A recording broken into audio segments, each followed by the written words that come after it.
नमस्कार, आदाब। आप देख रहे हैं फानूस टीवी चैनल को सब्सक्राइब करें, फॉलो करें, लाइक और शेयर करें। देखिए इस वक्त की बड़ी खबर फिर। प्रदेश की राजनीति में उस वक्त हलचल तेज हो गई जब मंगलौर विधायक और अखिल भारतीय कांग्रेस कमेटी के राष्ट्रीय सचिव काजी निजामुद्दीन ने सरकार के खिलाफ मोर्चा खोलते हुए किसानों से लेकर बिजली संकट और विदेश नीति तक कई बड़े मुद्दों पर तीखा हमला बोला।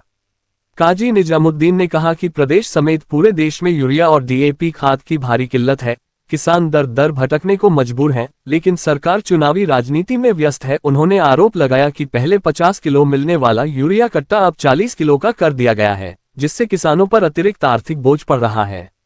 उन्होंने कहा कि खाद लेने के लिए बुजुर्ग किसानों को भी घंटों लाइन में खड़ा होकर बायोमेट्रिक कराना पड़ रहा है, बावजूद इसके उन्हें पर्याप्त खाद नहीं मिल पा रही। वहीं बिजली व्यवस्था पर सवाल उठाते हुए काजी निजामुद्दीन ने कहा कि प्रदेश भर में अघोषित बिजली कटौती की जा रही है और लगाए जा रहे बिजली के तार घटिया गुणवत्ता के हैं, जो जलकर गिर रहे हैं। उन्होंने चेतावनी दी कि यदि व्यवस्था में सुधार नहीं हुआ तो कांग्रेस सड़क पर उतरकर बड़ा आंदोलन करेगी। इसके साथ ही उन्होंने केंद्र सरकार की विदेश नीति पर भी निशाना साधते हुए कहा कि गलत नीतियों का खामियाजा देश की जनता भुगत रही है। काजी निजामुद्दीन के इस तीखे बयान के बाद सियासी गलियारों में चर्चाओं का दौर तेज हो गया है। अब देखना होगा कि सरकार इन आरोपों पर क्या जवाब देती है। इस वक्त हमारे प्रदेश में मंगलौर में जिला हरिद्वार बहुत बुरा हाल है यूरिया और डीएपी की सप्लाई को लेकर। पूरे मुल्क में हाहाकार मचा है। हमारे सहकारिता मंत्री अमित शाह जी वो चुनाव लड़ने में बिजी हैं, सरकारें बनाने और सरकार गिराने में बिजी हैं, लेकिन अपनी जिम्मेदारी जो किसानों से जुड़ी हुई है, जो उनको खाद उपलब्ध कराना है, उससे दूर है। पहले तो 50 किलो का यूरिया का बैग था, उसको 40 का कर दिया, 45 का किया, फिर 45 से 40 का कर दिया। एक चोट तो किसानों को ये पहुंचाई। और इस वक्त किसी भी तरह ब्लैक में किसी भी तरह लोग खाद लेने के लिए परेशान घूम रहे हैं। और सबसे खराब बात यह है कि 80-85 साल का जो घर का बुजुर्ग है, जिसके नाम जमीन है, जो चलने फिरने में सक्षम नहीं है, उसको जाना पड़ेगा, वो बायोमेट्रिक लेगा और उसको भी जरूरत का पूरा खाद नहीं मिलेगा। और पूरा खाद ना मिलने के साथ वो जो भी थोड़ा बहुत वो फर्टिलाइजर देंगे वो लेकर उसको आना पड़ेगा, जबकि उसकी ट्रांसपोर्टेशन एक की भी इतनी रहती है। ट्रैक्टर में लेकर आएगा अगर वो, और 2 बार जाएगा 3 बार जाएगा तो उसको महंगा और पड़ेगा, जाना आना भी महंगा पड़ रहा है। बिजली की पोजीशन पूरे प्रदेश की बहुत खराब है।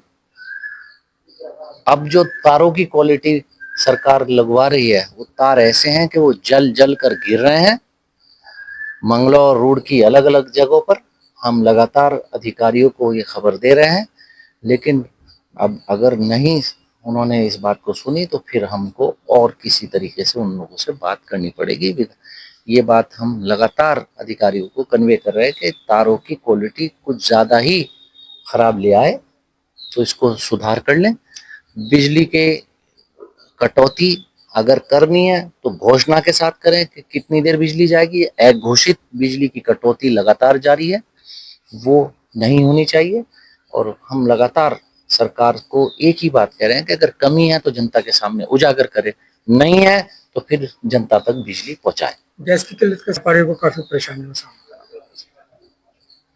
ये अमेरिका के आगे घुटने टेके बैठी सरकार के नतीजे हैं कि हमारे पास हमारे देश में गैस की किल्लत हो रही है।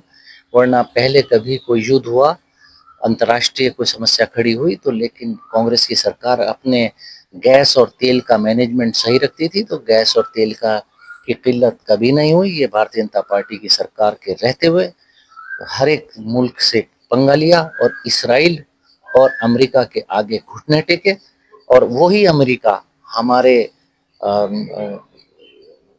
मुल्क को अपशब्दों के प्रयोग कर रहे हैं। तो वो हेल होल बोल रहे हैं। हेल बोलते हैं नर्क को, होल बोलते हैं सुराख को। नर्क का द्वार या नर्क का सुराख बोल रहे हैं। और भारत सरकार की तरफ से कोई उसके खंडन या उसके खिलाफ कोई प्रतिक्रिया नहीं आ रही है। तो ये तो मोदी जी की एक गलत विदेश नीति का नतीजा हमारा देश भुगत रहा है कि वो हमारे देश को अपशब्द का प्रयोग करते हुए और ऊपर से गैस की किल्लत हमारे देश की जनता झेल रही है और ऊपर से महंगा गैस मिल रहा है। तो ये पूरी तरह से मोदी सरकार की विफलता है। आप देख रहे थे फानूस टीवी। हर छोटी और बड़ी खबर के लिए फानूस टीवी देखते रहें। नमस्कार।